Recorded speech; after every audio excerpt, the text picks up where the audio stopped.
recovery coming along for you? It's going good. Started running last week, so back, put the boots on and back on the field, so it feels really good to be off the bike and on the field. But yeah, we're progressing well. We're on track and yeah, it's going good. Last year it was a historic year for you guys. You managed to reach the quarterfinals in just your second year. This year, what are you looking forward to? I guess probably a few more wins.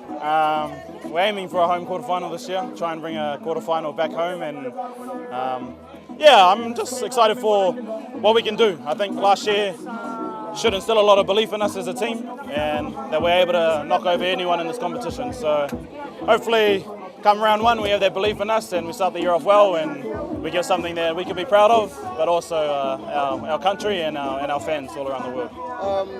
For you, how many more weeks is left for your recovery?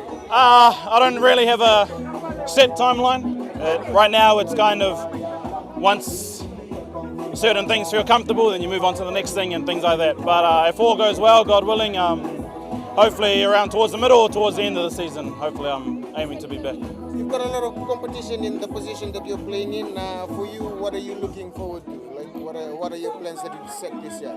Yeah, it's good, eh? It's been a long time that Fiji's had this depth, especially in first five. So what it does, it makes us compete, and it puts pressure on us every training and every game.